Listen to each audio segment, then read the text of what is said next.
Hello, friends, and welcome into Fantasy Pros. This is the Fantasy Baseball Podcast. I'm Chris Welsh, that is Joe Orrico, and we are here for you for 2024 to 2025's biggest rank risers. That's right. A lot of players, if you were locked into the 2024 season with huge, big performances. And a lot of those guys you know are going to be good. We're going to talk about some of those players, whether it could be a theoretical rookie of the year of Jackson Merrill to rookies that had big performances. There are guys that you know that maybe you weren't quite crazy about going into the draft season that had these big years. But the conversation today is going to be built around, where are they now? What are they going to look like in 2025? So we're going to talk about the guys that are taking the biggest rank rise year over year, what they mean to your fantasy teams, what we're buying, and all of the full breakdown. And of course, again, I am doing it with my friend Joe Orrico. Joe, what's up, buddy? I know we're already preparing for the 2025 season. The World Series ended like 2 weeks ago or a week ago or whatever it is. So how is the prep going? And how about those Dodgers? The season never really ends, Welsh. I know you as a dynasty guy, you go all year long. I know I was kind of putting together rankings before the season even ended. So it's just one long baseball calendar. But yeah, those Dodgers, man, if they get Soto and Sasaki or something, we just did the free agency preview. If you guys missed that a few days ago, I did it with Kelly Kirby. Check that out. If they get Soto and Sasaki, then I think there's going to be a lot of tears around baseball. But brighter topics today, talk about some risers, and it's great to do with you. We were just together last weekend. I'm sorry we didn't get to spend more time together, but always great when we get to pop behind the mic, man. Yeah, we almost did a live show. We were almost going to do a live show at First Pitch Arizona, which if you guys have checked out as well, if you follow us on the socials, on TikTok, on Instagram, on YouTube, here, if you check out the shorts, you've seen I've been doing some Arizona Fall League. And what's really fun about that, too, is there's some prospects that they're not going to be rank risers necessarily, but they are going to be guys that year over year we're going to have some production. I mean, 1 year ago, Kyle Manzardo was in the Arizona Fall League, and then cut to a year later, he's hitting homers in the postseason. But we'll have lots of coverage for that here on the channel, which, by the way, if you're on YouTube, I suspect you are already doing this, but maybe you haven't. And if you're listening on the podcast, make sure you subscribe to us. YouTube.com/FantasyPros MLB. Make sure you are subscribed, turn on notifications so you don't miss any of it, because we've got more off-season content than we've ever had before. And if you're only on the YouTube side, make sure to do the inverse. Check us out on the podcast side. We're on all the major podcast networks. Subscribe, because like I said, tons and tons of content. We actually really haven't had a ton of off-season content before on Fantasy Pros, like in the Novembers and Decembers. But guess what? We're here. We're here for you, Joe and I. We got you covered. So let's jump into this. The rank risers. Again, I think you guys get the concept of it. It is players that had, low to no ADPs last year that had big years. And I think maybe the hardcore person, the people that are doing like NFBC drafts right now, they might have some of these answers, or by the way, they are kind of pushing the narrative to it. But I think one thing that happens is, okay, awesome, cool. This guy had a great year. What does that mean to next year, especially if I jump into early drafts and prep, or even in that dynasty world? How can I take advantage of it? So we are going to talk about those players and what the very, very early ADPs are looking like. And let's talk about number one with the current. Well, I guess he's the second highest, but he had the biggest variance between what his 2024 ADP was and where he's going this year. Jarren Duran, last year, around a 197, call it a 200 ADP, was actually one of my big risers, one of my big targets for last season, and it did pay off. He has got a projected 2025 ADP inside the top 25, around 21. I believe this data we have, is this according to Yahoo early data, or is this the NFBC drafts, Joe? So when you're hearing the 2024 ADPs, I did use Yahoo's because a lot of them are not available anymore. The sites have kind of flipped over for next season. And then when you're hearing the early ADP, that's from the NFBC drafts, the National Fantasy Baseball Championship. There's been 16 completed drafts. It's still very early, but it's what we have to go on for now. Yeah, and it's good to know, like, there's some structural things with NFBC for, like, just everyday players that NFC does a little bit different. Closers tend to go higher. Stolen bases can be a little bit more of a chase. Rookies, people taking bigger shots, especially this time of year, you're going to see people taking bigger shots. But kicking it off with rank risers, Jarren Duran, 21.8 going into November here. That is a massive, massive jump. Last season, 21 homers, 34 stolen bases with a 285 average. He was top 25 percentile in xWOBA, expected batting average, expected slug, average exit velocity as well, 90.8, a very impressive number. His expected batting average, according to Baseball Savant, was right around his actual batting average, and he upticked his max exit velocity to 113.9. One other fun fact to throw at you, Joe, with the rank rising of Jarren Duran and maybe how you feel about him and how this works is quite a few players had 20 homers, 30 stolen bases. I want to say, I should have gotten the actual math here. If I'm looking at it, 3, 4, 5, 6, 7, 8, 9, 10. So I did a live one here. 10 players had 20 homers, 30 stolen bases. Only 3 of those players that had 20 homers and 30 plus stolen bases had a 280 or higher average. Those players, Shohei Ohtani, Bobby Witt Jr., and Jarren Duran. So let's talk about the rank rise with Jarren Duran. Do you buy where he's going? Do you think there's more room? And just any general thoughts for 2025 on Duran? Well, he's fully priced already. There's no gradual increase. Like, he's already a mid-second round pick, and it's probably justified. Like, you're looking at a great lineup, a great ballpark, everything that you just mentioned. He doesn't hurt you in any category. RBI was not amazing at 75, but he is a 4.5 category guy with a very talented group of players around him, and he improved everywhere, really. The strikeout rate went down, walks went up, barrel rate went from like 5% to 9%. There's a lot to really like with Duran. I feel like he's not somebody, if I was just doing one draft, that I'd necessarily want to take there. I'm more of a sucker for a track record, personally. If I can take somebody that's done it multiple times versus somebody that's just done it once or twice, then I generally prefer to go that route, but I really don't have any problem with it. He's established himself. Honestly, even going into this past season, he probably should have been more of a target after what he did in 2023, but there was some talk of maybe he's not going to lead off and a few things that scared him down draft boards. But he's established. He is a stud. He's a stud fantasy player, and I think the second-round price is warranted, even if I'm a little bit wary about paying it. Yeah, I mean, there's maybe slight luck factors. His chase contact percentage went up a decent amount, but his overall chase percentage went down. You know, I'm with you on the track record with a guy like Jarren Duran, but the one thing I might kick back a little bit is you're looking for safety nets sometime. And lowering your strikeout percentage while raising your walk percentage, while doubling your barrel percentage, while hitting it harder and having a good batting average, scoring over, it was 111 runs scored with a 20-30 season. That's hard to just walk into. Now, I say all of that, and there's a little reminiscence of Corbin Carroll in the previous year, and his batting average absolutely tanked. But with Corbin Carroll, he was able to maintain his fantasy value even when the batting average went down. So Jarren Duran is going to be a wake-up call for a lot of people of having an almost 200 ADP last season and a top 25 this year. Maybe people are going to chase stolen bases a little bit less. That's a possibility. And if that happens, maybe he falls. I could see him in the 30s or so. But in a 15-team roto, if you can get him towards the wheel of that second to third round, I think you got a lock. He was top 10 in stolen bases on the year. Like I said, the batting average was there. And I think the home run power is sustainable. Jarren Duran moving up in 2025. And you guys are going to be paying quite a bit more for him. Let's start with some Jacksons.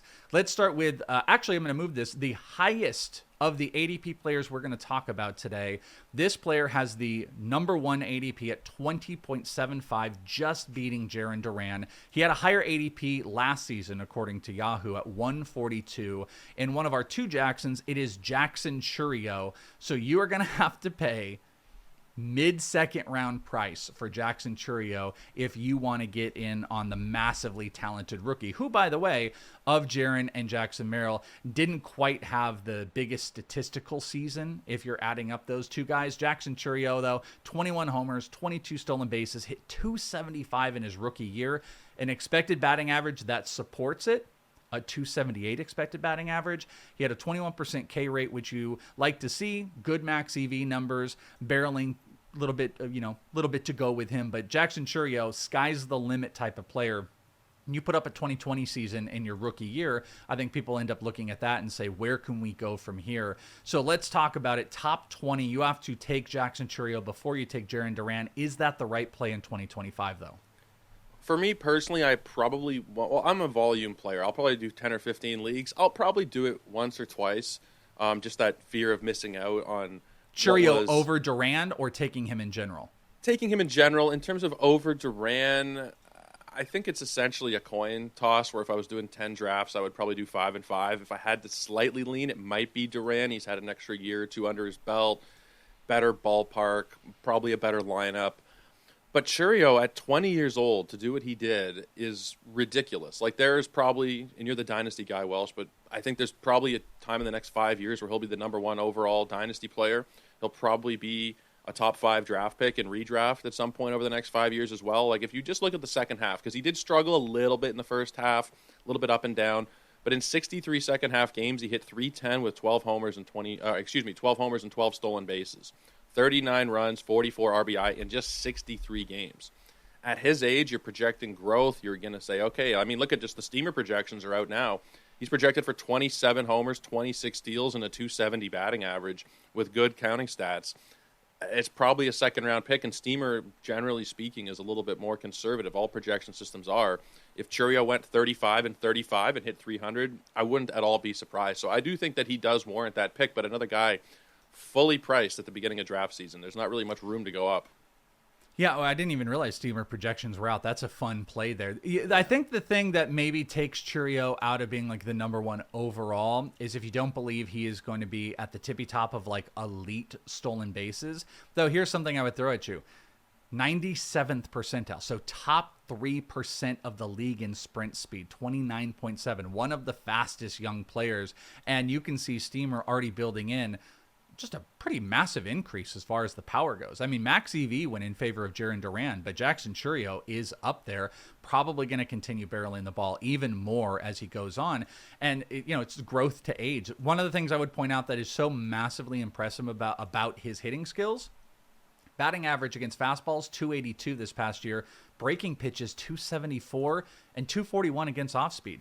There wasn't really anything that destroyed him. By the way, expected batting average against breaking and off speed, both higher than what he actually performed. So it's a guy that didn't strike out a bunch, walked about the same as Jarren Duran, has a ton of upside.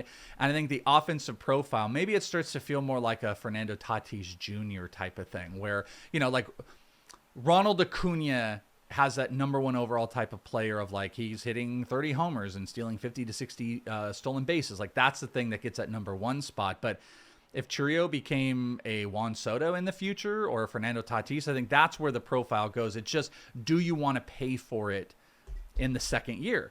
And I think ultimately, you're going to take that risk this season and it could be a big payoff, except that it's top 20. It's a top 20 price overall. If you were picking between, I know you said against the two, 10 leagues, how many shares of Duran or Chourio do you have? If you have to pick them in the top, between 20 and 22. I'd probably go like 60% Duran, 40% Merrill, something like that. It just you get the great ballpark. There is a better supporting cast. But of those 10 leagues, though, how many would have actual drafting? Like those are the two players at like 20 to 22. Two leagues, 3, 4. That's not really your style.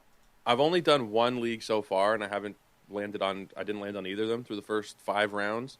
I'd probably say like 2 for Duran, 1 for Chourio, or something like that. I'm not somebody who generally wants to like overexpose myself to a particular player in the early rounds. If it's pick 300 and I really like him, sure, but if one of those picks, like if he does get hurt, or if there is a Corbin Carroll type of situation where Corbin Carroll ended up being very valuable, but if a guy does have the bottom fall out from under him or whatever, I don't want to have too much invested in a second, third, fourth round pick. So I'd probably say 2 Duran, 1 Chourio, something like that. I mean, the sad thing about the first 2 players we're talking about, it's going to be really hard to have them together in fantasy. You might have to make your choice. And your choice, Duran has the advantage of the stolen bases and the runs. I do think Chourio has got the potential to be the type of player that is completely 5-tooled out. Last season, he had 79 RBIs in around just under, it was a little over 500 plate appearances. So you give him 650 on the plate appearances, you get a little bit higher in the lineup. I don't think it's crazy to think that he's a 130 plus guy, and that's where you're starting to talk about, like I said, the Tatis and the Soto type of range. But there's a lot of inherent risk. You're just not going to be able to take those two players together. You'll probably have to end up making some big decisions. Now, a player that you could potentially pair with one of these if you want to have, I don't know, if you want to call it risk or just a really young team, is number 3 on the list, Jackson Merrill. So there's our 2 Jacksons. We're not going to be bringing the third one in here. Jackson Merrill, an ADP of around 230 last season. 232 was the Yahoo data we have. This year in the projected ADPs, as far as what we've seen on NFBC, 33.8. So, that's around a top third round 15-team roto player, pushing the third to fourth round in a 12-team head-to-head. Jackson Merrill, 24 homers, 16 stolen bases with a 292 average. This, though, wild. Look at Baseball Savant's page. I'm going to round this out instead of giving you the exacts. Essentially, top 5 percentile in the league in expected WOBA, expected batting average, and expected slug. Something that people did not associate Jackson Merrill with. Also, top 20 percentile of sprint speed. He struck out only 17% of the time. Had a better barrel rate than both of the players that we just talked about, had an over 110 max EV, and his expected batting average higher than where he performed out. One of the best in the league, a 308. I told you his expected batting average was the top 2 percentile of the league. So Jackson Merrill feels like there's some lack of, I think, maybe big offensive upside, or he overperformed, but in a group of 3 players that really popped off this season, what say you on Jackson Merrill with the slight discount versus these 2 guys and taking him in the third round? Well, that is a huge, huge part of it. If we're just talking about the price, I think I'm going Merrill there. You're securing somebody else in the second round, or maybe, hell, you take one of those guys in the second round and then take Merrill in the third. I went through a good chunk of the year thinking I was going to be fading him, thinking, okay, this is he's maxed out. There's not really another level to go from here. And then he just caught fire down the stretch to the point where, like you mentioned, the expected batting average is over 300. He's barely striking out. He's doing everything for you in a very solid lineup. He was a 5-win player in his first season. You just don't really see that very often. The barrel rate is double digits. Everything is really, really great. Like there's nothing I can really point to as a flaw in his offensive game. If we're gonna pick nits, maybe you could say, okay, I'd like him to steal a little bit more, but 16 steals on 19 attempts with everything else he does, I think that the third round is totally justified for Merrill, and you might even see him pushing up into the second round in some leagues. I don't think he's gonna maintain shortstop eligibility anywhere because he didn't play there at all last year. I think he's just gonna be outfield, but maybe in some shallower formats. Like I know Yahoo, sometimes the eligibility is a little bit mixed up. You might even get a second position out of him. There's nothing I can really say against Jackson Merrill at this point. He's a fantastic third-round pick, and I went through a lot of the year thinking that I was going to be fading him, but he's become a target for me over the last couple months. Those Steamer projections, by the way, which you can check over on Fangraphs if you guys want to check those out that are out. Jackson Merrill projected 25 homers, 14 stolen bases, and a 279 batting average. So there's a real floor that exists with him if you don't want to take massive risks. I will say a huge advantage in points leagues. If he is also going around this type of ADP, he's going to be a great points league player because he does not, he didn't build his entire bank of value off of like, oh, I steal bases and I have a good average and don't strike out. No, he's hitting homers, and the projections feel even more positive about his power output, and you go and put that with Xander Bogaerts and Fernando Tatis Jr. and Manny Machado and him hitting higher. I love Jackson Merrill, and I think this is one that it's a little bit more comfortable from the rank rise perspective. You're talking about essentially 200 spots year over year. That's going to have changed, but it doesn't hit quite at home like Jarren Duran and Jackson Chourio do for people when you look at the ADPs. It's a little bit softer. You would love some stolen base upside, but I think we're moving out a little bit from the land of needing to really, really go nuts about stolen bases in fantasy. I believe it was 30 players when I was looking before, close to 30 players, maybe it was 24, that stole 30 or more bases this past year. Sometimes they're emptier. Victor Robles was a little bit emptier, but you can find those stolen bases. But it's when you can find those stolen bases paired with power and batting average, that's where the value is. And batting average and power seem to actually be weighing a little bit further into what people need to be focusing on more than what has traditionally been stolen bases a whole lot. Let's move to our first pitcher, number 4 on the list of rank risers. I am very proud of this one because this was one of my highest shares, one of my biggest table stomps of players last year, and it didn't start off well. He actually was a player that started off the season about a week before in Japan and got blown up by the Dodgers. And we're talking about Michael King, but Michael King was able to bounce back and put up a phenomenal season. He was 125 on ADP, but 71 in current ADP. Now, I know that like numerically that doesn't feel like that's a huge jump, but from the pitching market, it really is. 125 was being like, that's actually being a little bit generous in some spots. He would even go into the 170s and 180s. Michael King this past season, a 2.95 ERA after winning 13 games, over 200 strikeouts in 173 innings. The 173 is also a really key point I want to bring up because I cited a lot of what he did as a reliever. People did not believe that he was going to be able to stack up big innings this year. 170 is the new 220, and he had over 200 strikeouts.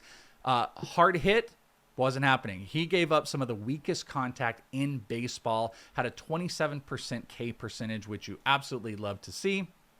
People weren't barreling it up. His expected ERA was relatively in the same general space as his ERA. It was just an absolute league-winning type of SP where you probably drafted him as a SP 4 or 5 at best, and he performed as maybe one of your best.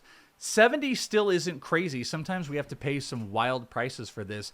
Probably ends up being your SP 3, maybe 2, depending on the type of league. Let's talk about Michael King. Do you think the rank adjustment for this year is justified, that he is a top 75 overall player?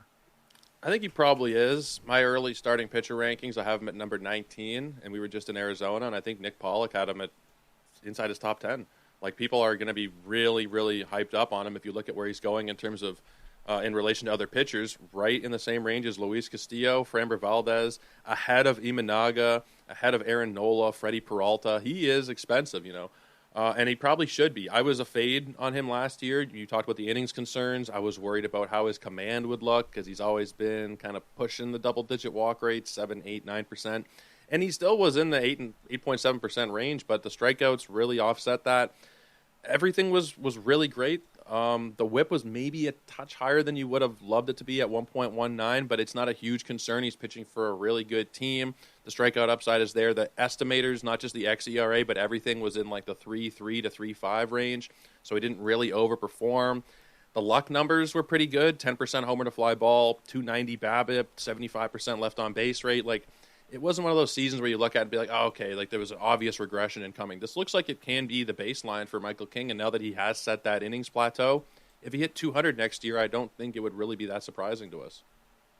No, I mean, and him being able to get to 170 with growth and no injury, probably going to get near, I mean, they could stabilize it. It could be around 180. You got more teams that might potentially look at doing 6-man rotations. I think the Dodgers are opening up to it. Not to say that the Padres are going to do it, but I think you get to 170 coming off of being like a reliever the majority of your career, have the success that you had. I think, progression of stats and progression of innings is definitely in his future.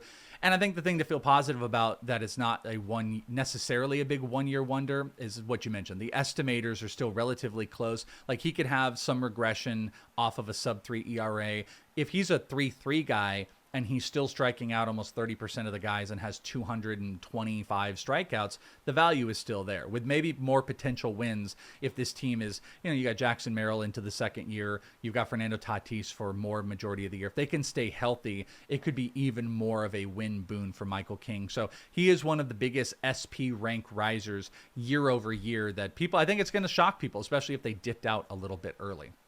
Let's go into number 5. We are going back to the hitting. Kind of a guy that I struggle with at sometimes, just a little bit here, is Brent Rooker. Brent Rooker, 247 was the rank last year. Ends up inside the top 80 this season. I believe it's 77 in early drafts. I would say mock drafts, in early drafts. Why do I struggle with him? It's kind of more from a dynasty perspective because he is a little bit older.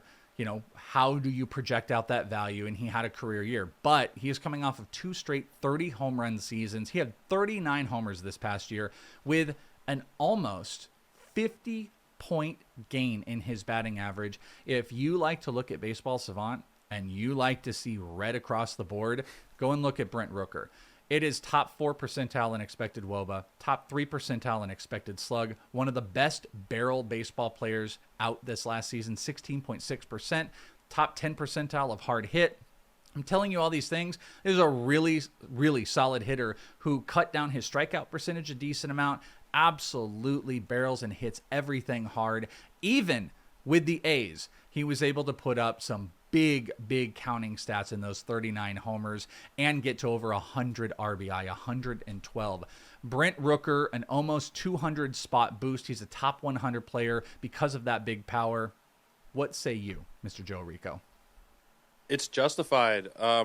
He's somebody that is going to have, I think, a big difference between his minimum and his maximum pick. And already it's huge. 46 is the highest he's gone. 138 is the latest he's gone in drafts. And I think part of it is that utility-only designation that he's going to have in some formats. He played 14 games in the outfield coming back from an injury. He was DHing most of the time. So that could be something in a given room that pushes him down, but he'll probably get outfield eligibility back. So just a note there that you might draft him as utility and then get to put him into your outfield spot. There's nothing in the data in terms of the hard hit that makes me worried at all, especially going from the Coliseum to a PCL park. From what I understand, it's not one of the more hitter-friendly PCL parks, but it's still quite an upgrade from the Coliseum. It's a minor league park. Yeah, it's a minor league park. It's crazy. Yeah. They are going to make some adjustments, I think, but he should still, he might hit 50 home runs next year. He might hit 45, 50 home runs. Wouldn't surprise me at all. Now, I don't know if he's going to get double-digit steals again, and the one thing that I am worried about is the batting average. He had a 362 BABIP. He hit 293. The Steamer projections have him at 243. I think that's probably correct. He's probably about a 250 hitter, but if it comes with 40-plus homers in an increasingly solid lineup, I know another year of Geloff, Shea Langoliers was great, Lawrence Butler. There are some promising pieces there. This could be a 35, 100, and 100 guy very, very easily, if not 40, 100, and 100. Just don't expect it to come with a 300 batting average again, but wheels are up for Brent Rooker in Sacramento. Yeah, I think you did a really good job of pointing out a couple of the issues. The BABIP, it tells a story of the batting average coming down. That's one of those things that I always kind of struggled with him being a 290-plus hitter. I think the other thing, I'm not sure if you hit and I kind of glossed over, is the strikeout percentage. He's always been a high strikeout guy. Yeah. He lowered it, but it was still 28%. Steamer projection is around 30 because it's taking, more of like a 3-year window, so I see why it's doing that. An eye-opener, though, going from positive to negatives with him, when you want to look at projections, is he is within, 1 to 2 just statistical points in every category of Matt Olson. So think of that. If Matt Olson were costing, I don't know what his ADP is in this show here, but if he were costing, let's say 45, Brent Rooker would be one of those players. You can't do the positional thing, but you could say, hey, you're paying, top 45 for that guy. I can get his stats 3 rounds later or 4 rounds later in Brent Rooker if you want to do that.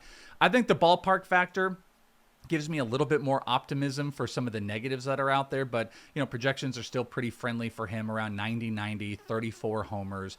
Brent Rooker is definitely on the uptick for big power. And again, are you still chasing stolen bases? I don't know. I think power and batting average is going to be something that's chased even a tiny bit more. Want to let everybody know before we get to the rest of these bad boys that we here at Fantasy Pros have a great offer if you've never checked out our guys over at Betting Pros. You can turn all of your fantasy information into the big bets with a free month of Betting Pros Premium. FP free. Go and use that promo code FP free. Download the Betting Pros app or go to bettingpros.com.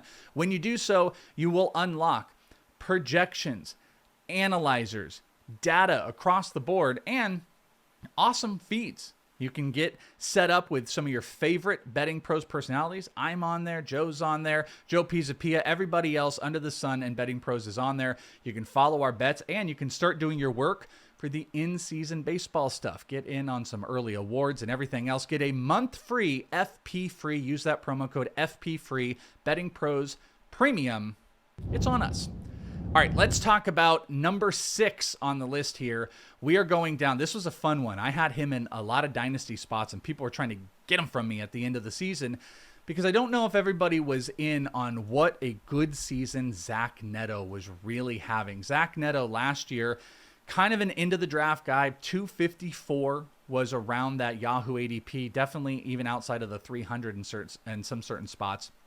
This year, in the early NFBC drafts, he's a top 75 player. Why? Because, yes, he hit 249 last year, but 23 homers and 30 stolen bases. One of that, 10 players with 20 homers and 30 stolen bases. Zach Neto was one of those guys. Now, there are some unfavorable things that are going with Zach Neto as this Angel. Yes, he barreled the ball up pretty well. He had a career-high max EV of 111. He's still getting the ball in the air. He's maximizing a lot of stuff. But his hard hit percentage went down. His strikeouts still kind of there, and really low percentiles across the board. His expected batting average was lower than his average. It's an XBA of 237. Everything was just low. So I don't think projections are going to be in love with Zach Neto. But here's the deal. Zach Neto is a 2020 shortstop that, yes, batting average projections aren't out there, but I have a feeling this is a player that could move down in ADP a little bit. But right now, he's a top 75 player. What are your thoughts on Zach Neto? I think that it's probably going to be a little bit too expensive for me. Shortstop is very deep. Like, by ADP, yes, he's at 72, 73. He's the 11th shortstop off the board. So I feel like in a lot of cases, I'm already going to have secured a Bobby Witt, a Gunnar, a Mookie, a Seager, or whoever. If I am landing on Neto, it's more of a soft punt at the position. And honestly, considering the price, I just don't really think I am going to land on him, because even when you get past Zach Neto, there are still some interesting names. Bo Bichette is going 70 picks later than Zach Neto off of a down season.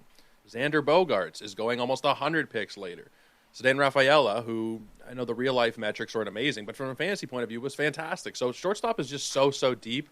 I don't know that I really want to be paying the premium for an Angel shortstop, even though he did have a great year. He's young. There's room that you can project for growth. Steamer projects 25 and 25 again, but I just don't know that I want to be paying, especially in a 15-team league. That's a fifth-round price for somebody that I feel like I can probably replicate. Maybe not the exact production, but if you're talking about like an auction value, I can get that same dollar value later in the draft, I think. So I think he's generally going to be a pass for me. So I'm glad you said one of the things I wanted to mention was, even though there is, some data that doesn't look great, the projections are positive. It has a cut in strikeout percentage, more homers. I think a little less stolen bases. He stole 30. They have projected at 26. But a higher batting average than what he had this year when his XBA is unfavorable. Those things are really interesting when you kind of just look across the board, because there are some other positives. Zone contact percentage was up. He did chase a tiny bit more, but I think it's like an overall, like what he does from a hard hit perspective, and maybe the hot finish is a positive. And I will say this, he had decreases in his whiff percentage against fastballs and breaking pitches. So those two pitch types, I think, are working favorable. That a 250, 25 guy around 75, that actually seems okay. There just might be a little bit more inherent risk, because unlike a lot of players that we have, that we've been talking about, he doesn't exactly pop off the page with like absolutely absurd underlying stats. Let's go back to a pitcher. This is one of my favorite second half pitchers to watch. And I got to tell you, wherever the ADP goes, I want to be invested. Spencer Schwellenbach. Spencer Schwellenbach did not register as a drafted player last year in Yahoo. Probably not in a lot of spots because he wasn't breaking camp. There's some relief conversation. He was kind of a surprise guy on the back half of the year. Well, his ADP currently is just outside the top 100, 108. I'm going to tell you this right now. Schwellenbach is going to probably be my Michael King for this year, where it's just a guy that I'm pounding the table for. I got to have all the shares. Unlike Michael King, though, King was used more primarily in like a relief role until he got some starting pitching. Schwellenbach was able to start 21 games this past season, had 123 innings, had a 3.35 ERA with 127 strikeouts, and barely over a 1 whip, which you love. Even more, 25.4% K percentage, only a 4.6% walk percentage. Absolutely love that. Plus expected ERA right at his actual ERA. He just did give up some big hard hit numbers. And he proved, though, to have a 5-pitch mix that really messed with people. He had 2 of those pitches over 40% whiff rate, and 4 of his 5 pitches had at least 20 or higher percent whiff rate on it. Just a big strikeout option who's going to go into a second year. I love Spencer Schwellenbach. I'm going to have to own him in a lot of spots. And I really don't think, even though the cost difference is nothing all the way to top 100, I don't think it's going to shy me off. I don't think the cost is too prohibitive. No, not at all. I mean, he hadn't pitched above high A last year, so it's no wonder that he wasn't getting drafted in 250. I mean, even in NFBC drafts, if it's draft and hold 750 players deep, it wouldn't surprise me if he was kind of an afterthought outside of maybe like the James Andersons and the Welshes of the world who are really focused in on the prospects. I don't think that were that many people who were that interested, but I mean, I guess if the Braves need a strategy going forward, it's just draft pitchers named Spencer because it seems to work out pretty well for them. Schwellenbach, it looks like he has ace written all over him. Everything is fantastic. Like you mentioned a lot of them already, the walk rate being below 5% with a good strikeout rate. That 20% strikeout minus walk is always kind of the elite sweet spot. He's at 21%. Barrel rate below 5. All the estimators are good. Everything is great, and the team is probably going to be much better next season as you get Acuna back. You miss Albies for parts of the year, Michael Harris, Austin Riley. They were banged up. Matt Olson had a down year. So I think you can probably project like 14, 15 wins with a mid-3s ERA, and if he's able to pitch what they're expecting, 172 innings, it wouldn't shock me if he's able to, come close to the 200 strikeout marker. So if you are looking for Schwellenbach and pitching in general, hop into a draft room because he's going a lot later than he's going to be going in March. Same goes for a lot of players. Shane McClanahan going at pick like 130. These things are not going to be happening come 3-4 months from now. So hop into a draft and get Schwellenbach. I am fully on board with you, Welsh. He is this year's big pitching riser, and he should be. And something to really consider, too, I'm just going to throw this out here. So, he ended the season, his last 6 starts, which were all in September, by the way. Strikeouts kind of tapered, 2, 3, 6, 5, 4, 5. Before that, though, in the month of August, through 5 starts, he had no start with less than 7 strikeouts, 10, 7, 8, 9, and 8. And the previous 2 strikeout games were 11 and 8. Here's where I'm getting at. This is a pitcher that had their innings pushed to a limit that they had never done before. Wear down. You take away that wear down and what some elite strikeout. That was about 7 games of elite strikeout performance before the wear down happened in the second half. There's a real possibility we could see a massive increase in a 5-pitch pitcher in Schwellenbach with a big power fastball. I think Schwellenbach strikeouts could really surprise people. He's going to be one of my favorite targets post 100. Let's do an outfield rank riser debate real quick, because I think one narrative we talk about a lot in fantasy baseball is, at least we did last season, that outfield was not deep. It did not feel like a comfortable position. Outfield got away from me in leagues, gets away from a lot of people. It's going to be difficult this year because the people that were able to push past it, they got some amazing values in some players. 2 players that were incredible pickups or / value last season were Brenton Doyle and Lawrence Butler. Now, Brenton Doyle was one that people were drafting. He had an ADP that was like outside the top 200. I want to say the Yahoo ADP was 222. His projected ADP this year is 92. Lawrence Butler was not drafted. He was like a halfway through the year guy. He is now being drafted at 106. So they're within like a round of each other. Getting those 2 guys could have absolutely changed the perspective of your league, especially for the depth side.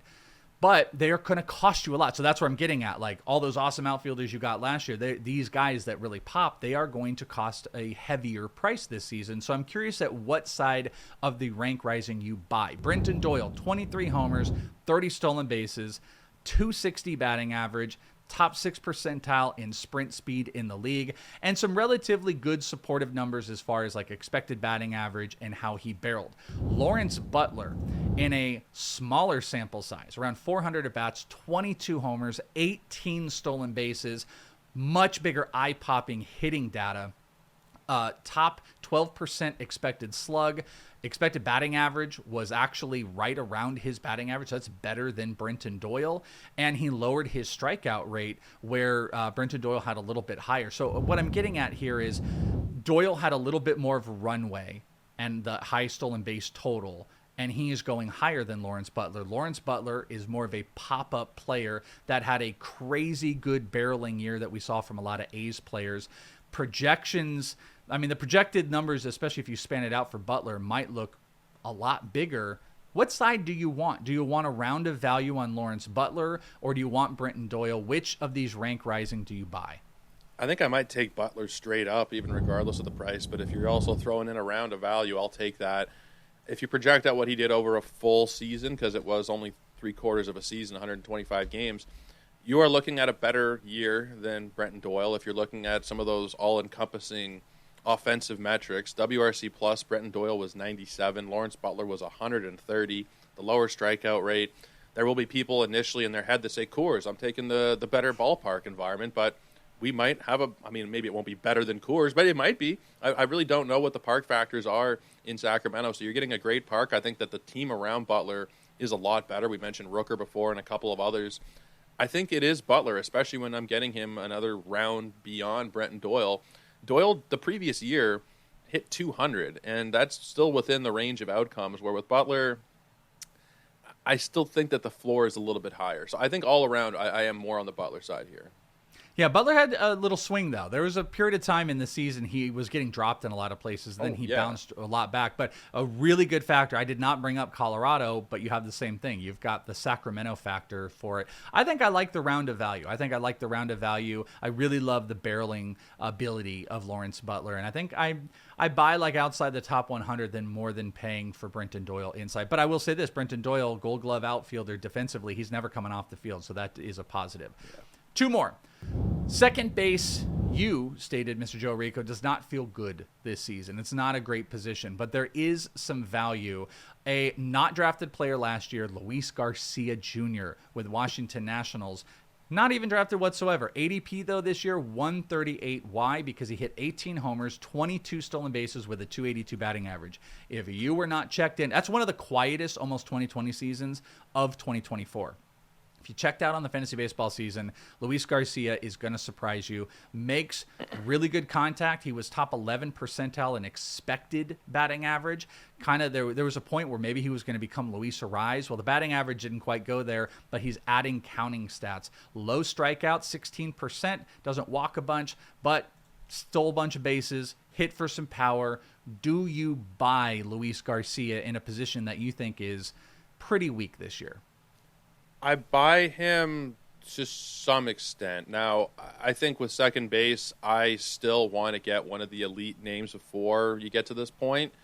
I just am in a draft right now. I took Jose Altuve in like the 5th or 6th round, and I don't have to really worry about second base. But outside of those top 5 names, Marte, Albies, Altuve, Semien, and Westberg, there is quite the fall off. And if you're securing a guy in Garcia who's the floor is probably a 15-15 player, although I will say 2023 was looking pretty good for him. The reason he wasn't drafted in 24 was because he got sent down mid-season. The Nationals have done this a couple times now in consecutive years. I don't know if it's disciplinary with him. It was for C.J. Abrams, but they'll send a guy down if there are problems. Even though he was hitting 270, he had 10 homers, 10 stolen bases. It was a bit odd. So there is that floor you have to kind of remember in Washington. I don't think we're going to get there again. I think we're beyond that, but just something to keep in the back of your mind. I think that he's fine. But if I am going to take second base, you need to take a second baseman. I'm either going to go for the top tier guys, the Marte, Albies, Altuves of the world, or I'm probably going to wait and go for like a Jackson Holiday, a Colt Keith, a Brandon Lau. This isn't really the area where I want to be shopping for second baseman, but I think that he is a fine enough pick if you miss out on one of those earlier targets. Yeah, and one of the things I would throw out too, he hit a ton of 5th last year. He actually, between hitting 1st and 2nd, he hit under 30 at bats in the 1 or 2 hole, where a lot of it was hitting 4 and hitting 5. You throw in this year with James Wood, you throw Dylan Cruz in, this improved offense. There's a possibility that you could see Luis Garcia hitting higher in the lineup, and he had more RBI than runs. That could be a flip this year just because of his overall. I mean, he doesn't walk a bunch, but he doesn't strike out, makes a lot of contact. I will personally tell you, I don't love the ADP. I don't love the rise that's going on right now. I think this could be something that's more representative of NFBC because of chasing stolen bases, positional stuff, that I think when you get into the new year, I would not be surprised if he is closer to 160, 170. I think that'll be more palatable. So in a world where I'm for a lot of these rank changes. And really, this isn't like, we're not here to necessarily tell you like buy or sell all of these. We're just informing you and talking about the players that have the biggest rises. This is one I feel like maybe a little bit less comfortable about because of the counting stats, but also from a profile perspective, hey man, you can't deny it's kind of Jackson Merrill-ish if we're being honest. Like it's low strikeouts, it's high batting average, there's power, there's speed, and maybe there is more upside. The last one here, this is going to be a goofy one. We're going to talk about a closer. And a closer, especially if you checked out in the last month of the season and the playoffs, maybe you didn't fully pay attention to. Luke Weaver. Luke Weaver became the Yankees closer and became really the most prominent relief pitcher in that final month and then going into the playoffs. He ended up picking up 4 saves from September 6th on. So he was, again, one of those primary closers. He ends up with a 2.89 ERA, struck out over 100 batters this past season in around 60 innings pitched. And he completely revived his career with the New York Yankees. And I think, as many people have said, like, he is the closer of the future. And just what became like this great changeup, his changeup went from 32 to 48% whiff rate this year over year. The fastball set all of that stuff up, and the cutter, he threw the cutter a ton more this year, which became just an absolute dominant setup pitch. All of this to say, I didn't give you the ADP, 169. That is an appropriate-ish range for what is probably closer 10 to 15. They go higher in NFBC. Do you buy this rank rise of Luke Weaver? Because we are assuming he will be the closer, but it's hard to deny that he is not one of the biggest relief pitchers that have risen in rank. Yeah, it's funny because last year was the year of the reliever converted to starter having a lot of success, whether it was Crochet, Ronaldo Lopez, a couple others. And we got Luke Weaver converting from a starter to a reliever and having a lot of success. He had been a horrible starting pitcher in his career, and then he jacks up the strikeout rate. The command seems to get a little bit better, or at least stay on par. 31% strikeout rate, where the year prior was 19%. Clay Holmes is a free agent. I can't really see him coming back to New York. Maybe he does, but I think that they're a little bit tired of him at this point. I think it's Luke Weaver time. And if you're looking at all the numbers we tend to look at, they're all pretty good. Now, a little bit lucky in terms of the BABIP. He stranded 80% of base runners. Maybe that comes back a little bit, and the projections have him for about a 3.7 ERA. But they're also projecting 29 saves, which saves are very hard to project. But at pick 170, you're getting 30 saves.